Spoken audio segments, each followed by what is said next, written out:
মানুষ ঢুকতে দেয় না।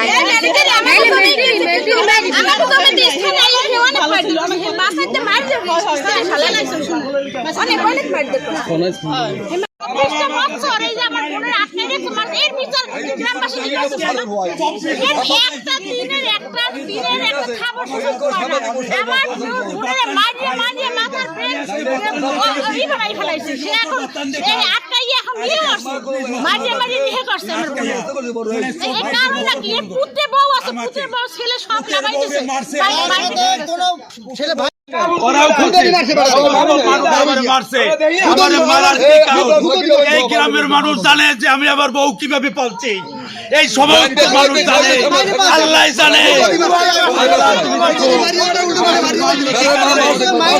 অন্যায় করছি, কি অন্যায় করছি? আমারে মারলে কি কারণে, আমার কি কারণে মারলে, আমি কি অন্যায় করছি? জীবনেও না। আমি শোনেন, প্রথম দিকে আমি তাকে আটকে 1-2 দিন ডাকছিলাম, কিন্তু এরপরে আমি তার জন্য আমি বাথরুম করছি, তার জন্য সবকিছু করছি। সে আর এক মানুষের কিছু উঠেই নিয়ে আসে। আমার ঘরে কোনো মানুষ নাই তাই দেখার মতো। তার মায়ের কাছে দিয়ে আসছে, সে মায়ের রাখে নাই, ও বাড়িতে ফেরত দিয়ে দিছে। তাকে আমি কিভাবে রাখবো? রাখার কোনো কায়দা নাই। মানুষের কেস করবে আমারে, জিনিসপত্র উঠাই নিয়ে আসে, সব কিছু করে। আমার শোনে না, আমি মামলা লাগবে না, আমি অন্যায় করছি, আমারে জেলে পাঠাই দেন। আমি আমি আমি আমারে অন্যায় করছি, আমারে জেলে পাঠাই দেন। আমি অন্যায় করছি, আমার বউরে যদি আমি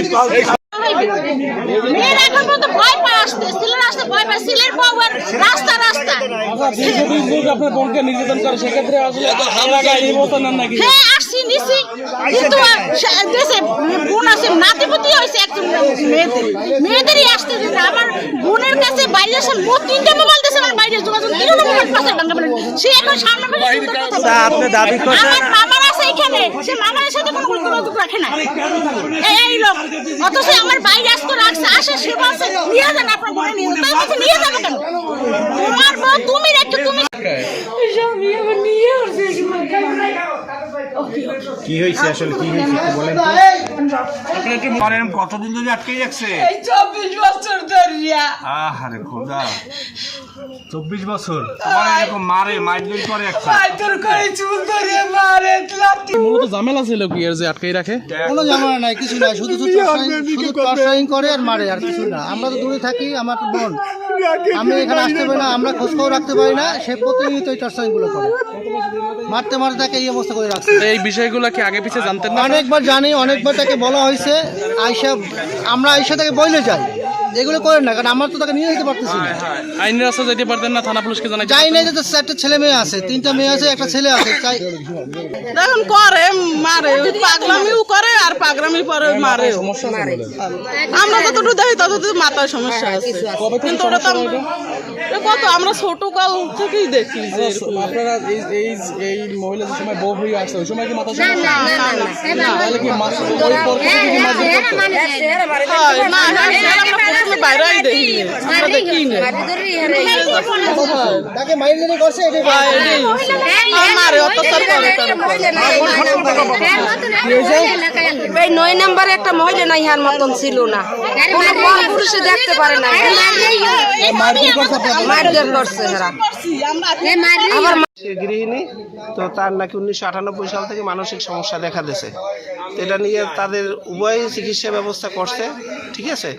তো এক পর্যায়ে পুরোপুরি উনি সুস্থ না, অর্থাৎ ওই যে স্ত্রী, রিটায়ার্ড পার্সনের স্ত্রী, কি ভদ্রমহিলার নাম হলে লাভলি আক্তার জি।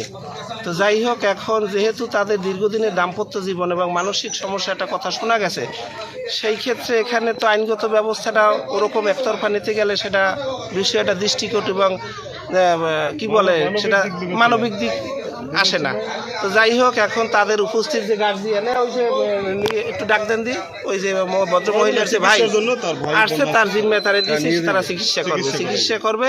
পাশাপাশি এ ব্যাপারে যদি তাদের কোনো আইনগত সহায়তা পরবর্তীতে দরকার হয়, সুস্থ সাপেক্ষে পরবর্তী ব্যবস্থা নিতে পারবে।